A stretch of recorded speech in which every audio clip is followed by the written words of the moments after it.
about 2 more minutes for people to join.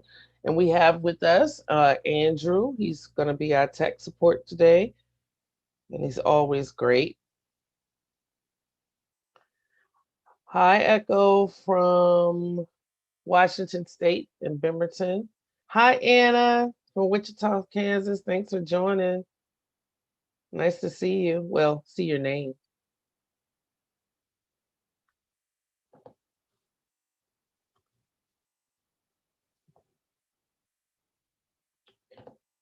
So those of you that are in here, just quickly just tell us where you are joining us from. Hi, Tyria. I don't know if I pronounced that. Tiara, from Quincy, Illinois. Hi, Brenda. She's from Erie, Pennsylvania. Thank you all for joining. So again, welcome to our webinar series, Staying Strong and Positive for Ourselves and Our Children. Next slide, Andrew. So today we're going to talk about something very interesting. It's a different perspective on spiritual vitality. We're going to talk about the role of ancestors in spiritual vitality. Next slide. So, of course, the ways to engage. If you aren't talking when we unmute you, just please put your phone back on mute. When you're ready to comment, please raise your hand and we'll unmute you and then you can be heard. Ask you to be patient with us, particularly for these webinars, as far as the chat, because I'm also managing the chat. So sometimes a lot of things go really fast. Hi, Crystal from DeKalb. Hi, Sydney from Chicago. Feel free to type your comments in the group chat. Make sure it's going to all panelists and attendees. Next slide, please. So our agreements, make sure that we honor these agreements so we can create a safe space in the webinar so we can grow and learn and share with each other. We're going to speak from our own experiences. We're going to use I statements. We operate under the golden rule, which is to treat people the way that we would like to be treated. And we ask that you bring your full presence, no multitasking. If you agree, as you can see, Anna already has, because she's a regular, say I agree in the chat. So we all know we're on the same page. Thank you, Andrew. Andrew, thank you, Sydney. Did I mispronounce your name? Yeah, Sydney. It's an interesting spelling. Thank you, Cheryl.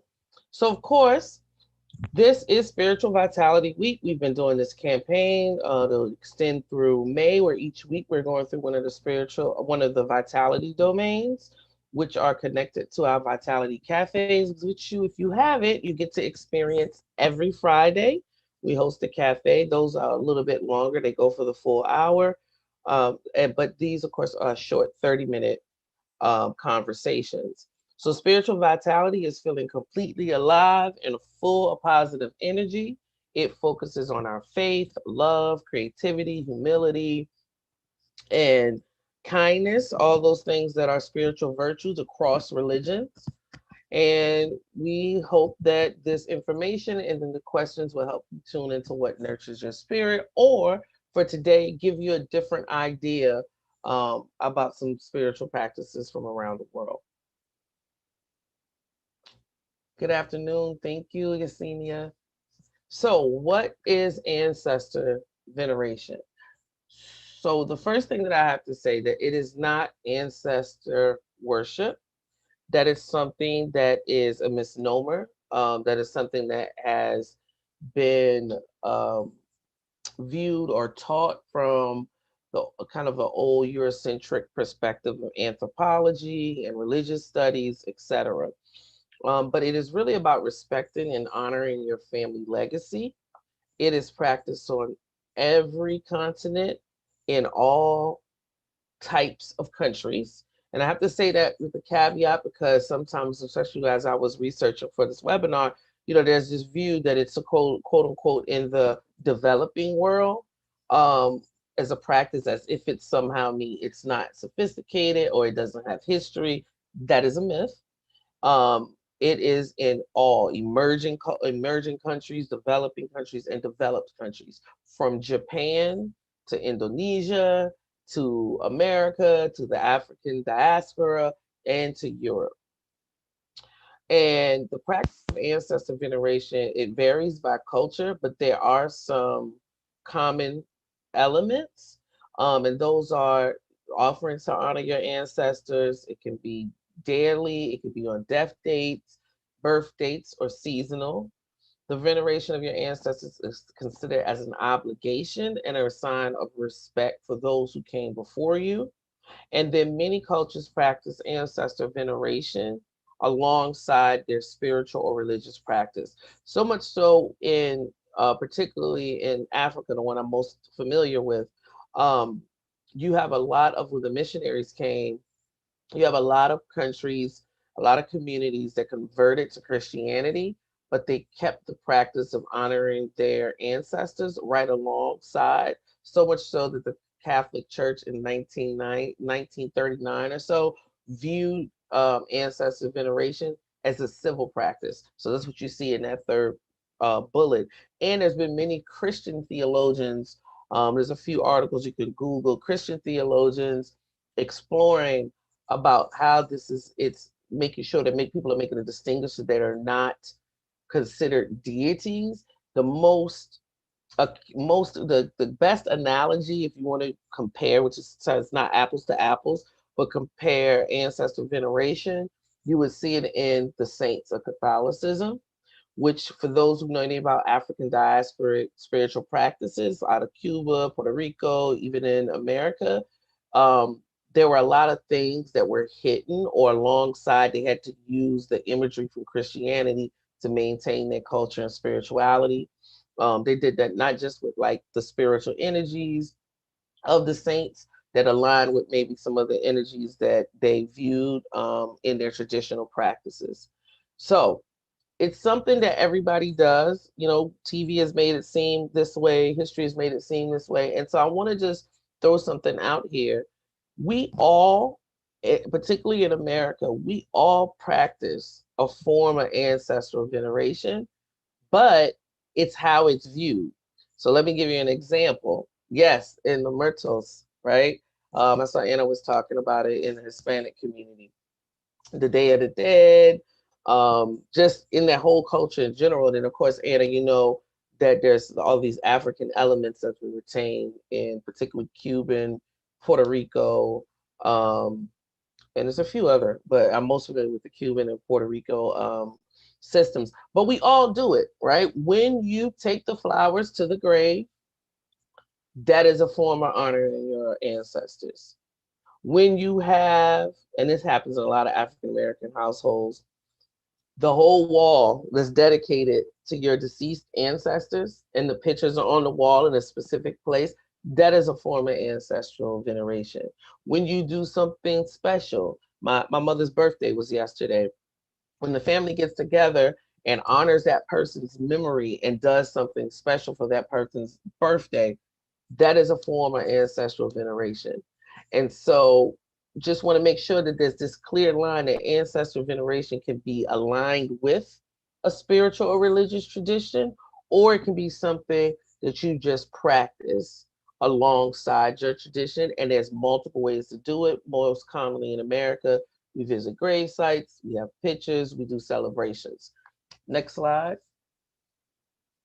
And Anna, you must talk when I get to these questions. So I wanted to make this interesting connection. You know, science is starting to catch up with a lot of what shamans, priests, traditional priests, Aboriginal culture has been saying about the world, the nature, and the universe.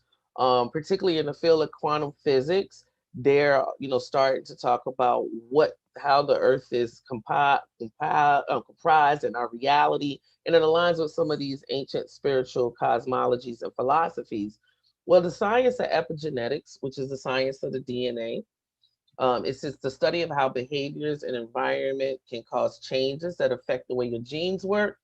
Unlike genetic changes, epigenetic changes are reversible, and they do not change your DNA sequence, but they change how your body reads the DNA. So it can be these on switches and off switches. And because most of us here are affiliated with community-based programs, parents are part of those programs, providers, we know that epigenetics is used a lot when you have these conversations about historical trauma and historical trauma being passed down generationally, i.e. the Holocaust for the Jewish community, slavery, enslavement rather, for the African American and African diasporic community. But the other thing that's starting to happen, because this is a relatively new discipline, it's only about 100 years, and with the technology booming in the last 30 years and then another jump in the last 10 years, had they been making more and more discoveries. So not only can trauma be passed down, but so can behaviors, likes, um, fears, nightmares. All of those things can be passed down in your to your DNA. So the indigenous native concept of healing for 7 generations in front of you, there's some science behind that. Also, there's some science behind when we talk about how our this one acts just like auntie so and so, that they may have died before the child was born. So those things are passed down. It's not just trauma, it's not just negative, it's positive and negative. And it can be reversed. So what I do in my lifetime as far as health, health and predispositions, that's not really new, it's passed down, right? The proclivity to be a alcoholic, the proclivity for diabetes, the proclivity for hypertension, but it's also based on the whole nature versus nurture. So there's the nature, which is your genetic makeup, your predisposition, but then and then what you do, your environment, so that's nurturement, but nature, your environment can change those things. So if I decide to eat differently and eat healthy, then I won't have hypertension. And I change that genetic pattern for future generations. They found another study in epigenetics that prisoners of war in World War I and II, I believe, their children automatically had like anxiety, they automatically had, or like children of survivors of the Jewish Holocaust, they automatically had high cortisol levels of as if they had experienced themselves when they were born. And with the POW study, they found out if the child was born before the father went to the war and became a prisoner of war, they didn't display the same anxiety, depression. But if they had the child right after or during, like they have the tours, they displayed those behaviors as far as stress and anxiety. So with that said, there's this other part down here from the Science Daily that's basically saying the same thing about how you genetic memory is passed on, um, and we can also change the development. So next slide. I want to get to 115, hopefully, so we can talk a little bit. So epigenetics, there is Dr. Quinn, she wrote this one. It says, in traditional cultures worldwide, ancestor veneration has existed in various forms throughout human history. Many ancient cultures developed an entire cosmology around a relationship with their ancestors. And in some 200,000 years of human evolution, it is only relatively recent that ancestor veneration has been less widespread, particularly so in contemporary Western culture. However, she says that she finds a human drive to remain connected to your ancestors has simply evolved to take new form. Kind of a little bit what I was talking about earlier, how things are done here if you're not tied to a traditional religion that does have ancestor veneration a part of it. Modern developments in science and technology have opened the path to connecting ancestors for contemporary humans who are deeply skeptical of the non-material and unscientific. So basically, showing that connection between DNA, how DNA affects us. Also, was very interesting about this is just a whole sub discipline around epigenetics and ancestral healing. And again, we know that because of ACEs, the ACEs study, right, birthed all this information. Dr. Joy DeGroo's work around post-traumatic slave syndrome. They all use epigenetics as a way to give this foundation. This other quote I just want to leave in your minds when we get to these questions is that it's showing that the impact of these traumatic experiences, which we talked about, and that there's a molecular memory that's passed down through generations, and explains which basically how trauma can be passed down. And so this is an excerpt from Discover magazine, and basically it just explains how that process works and how the scars like adhere to our DNA and change which receptors are receiving information, like which ones are on, right? Because we know we have all this DNA and it gets, some of it is active, some of it is not. So in the process of being aware about generational trauma, you can also pass down like resilience. But through whatever you're doing now, if I decide today, if I realize that I have post-traumatic slave syndrome for some of the fears that I have for my children, that I don't know, I just have them, right? If I decide today to model something different consistently, that changes my DNA, and then because I'm modeling it for my daughters, it'll change their epigenetic. It's called the epigenome. So it's not really changing their DNA; it's specifically changing the epigenome, and then it changes it for the future generations when they have children.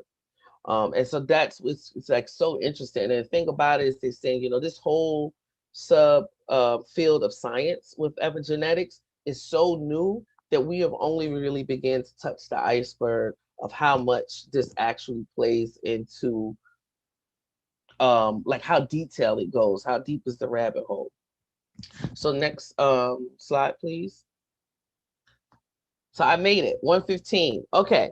So epigenetics, the science of our DNA. I love this artwork. I can't remember the artist's name. She's an Aboriginal artist, and this is called Ancestors and Spirits. I just thought it was really pretty.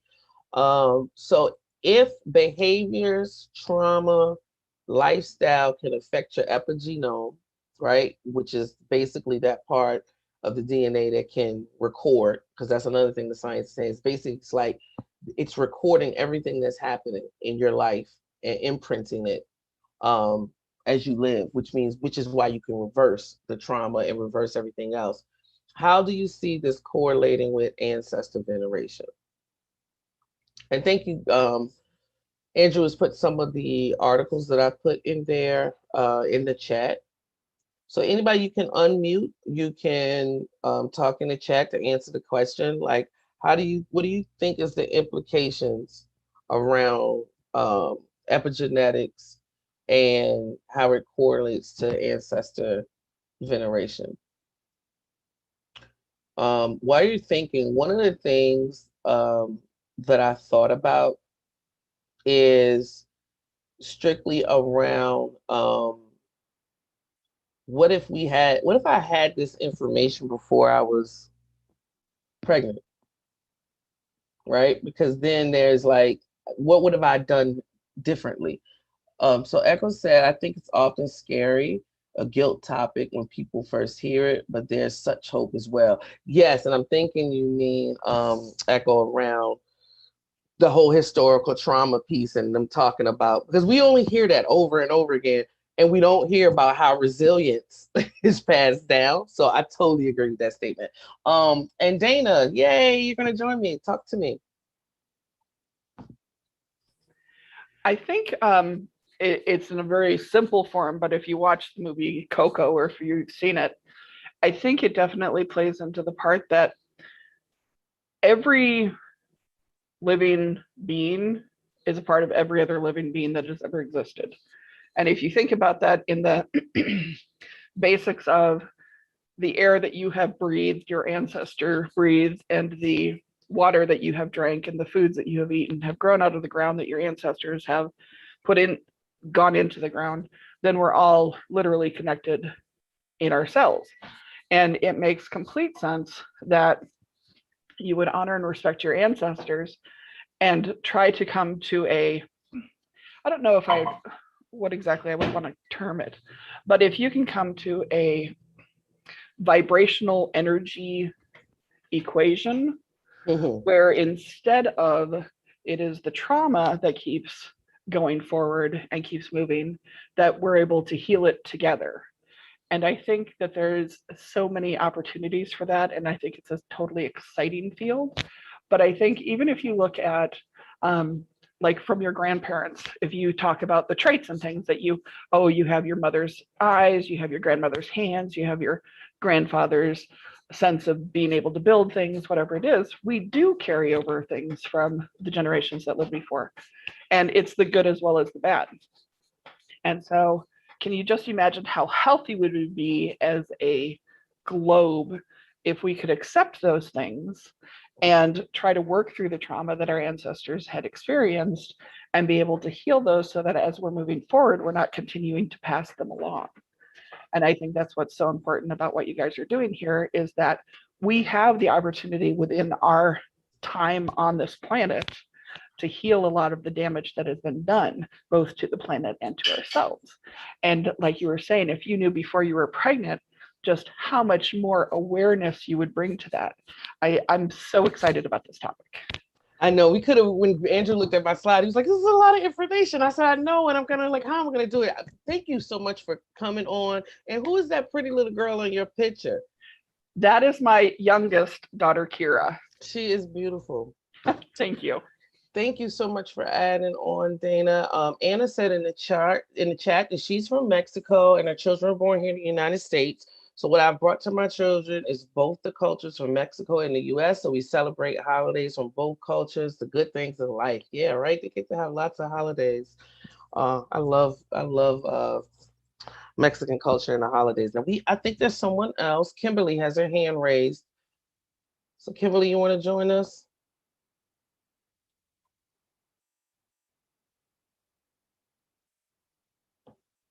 It looks like she lowered her hand. Oh, okay. So one of the things I wanted to say in response to Dana is I really, I'm more, so I'm gonna put my disclaimer out, like I said, I'm more familiar with African diasporic traditional systems and some African, because they're vast, it's a continent, right? Traditional systems. But what I do know is that the piece around ancestor veneration, and a lot of this isn't public knowledge per se, because a lot of the information in these traditional systems are ear to mouth. But what I do know is that when you're in the process of doing your ancestral veneration, there is trauma work attached to it already. Part of the rituals is based on you clearing out whatever trauma or pain that your particular ancestor went through. And so that you're stopping that generational quote unquote curse. And a lot of people, when anthropologists started looking at it and talking about African traditional religion, spiritual systems, because that's more how they view it, because you can practice a traditional African spiritual system and still be Muslim and still be Christian and still be etc. But it's those practices, a part of it is there's a consciousness and a character transformation that has to happen. And then there's also the opportunities to heal broken relationships, even if that person is gone. So you had an uncle that abused you. How do you deal with that? How do you venerate that particular ancestor when you have this lingering thing going on? You have to face it and you have to have conversations. And some of the same things that are prescribed are things that we know happen in psychology, like the letters of release and things like that. So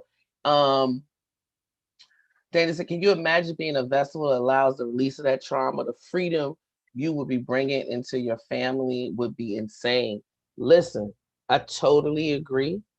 Many people might know on this webinar, because I think I've said it, I am what's considered a traditional Baptist minister. I make the 6th generation of my family first woman, right, from the men's line.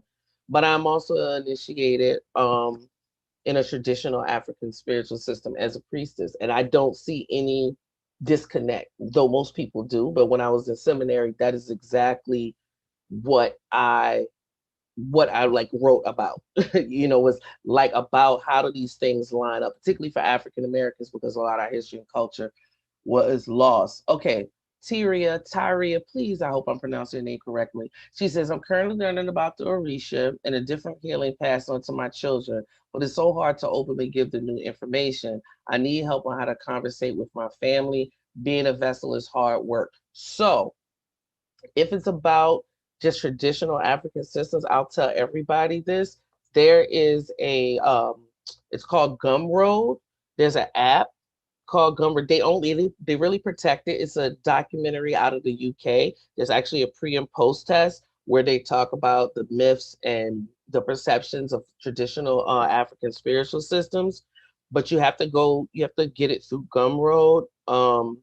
And so in the Gumroad, there's it's called Ancestral Voices, and it is a documentary about a 1 and 2 about traditional African systems. That would be a great place to start. Tria, for people who aren't aware of this information, and then it talks about how those things line up. Yep, Gumroad, and then the I'll have to text it. If anybody's just interested and you miss it, you can search it. Thank you. Yep, Ancestral Voices. And you can also check on Tiara. Oh, okay. It's just a different spelling. Thank you for the phonetics. I needed that. Tiara. Tiara, you can check YouTube and just type in Ancestral Voices. They have clips of it. Very, very, very, very good documentary. I think it's a good baseline for that. So another question, when Dana hit on this, the number 2, so let's go to number 3 because we have about 5 minutes left, 6 minutes. How does the practice of ancestral healing or ancestral veneration affect spiritual vitality? So we talked about the healing that it can do for families and generations and whichever form. Also the blog, one of those links in those articles, if you continue to read, they tell you like things that you could do if you're not affiliated with any religion that has ancestral veneration a part of it. Just simple things you can do to honor your ancestors. So yeah, so anybody want to talk to me about how you think this affects spiritual vitality? You can come from ancestral healing, which is just doing that trauma work that's not even connected to veneration, or from the ancestral veneration place.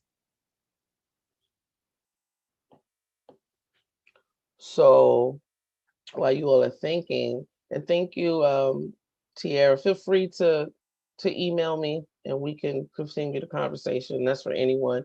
We have a question.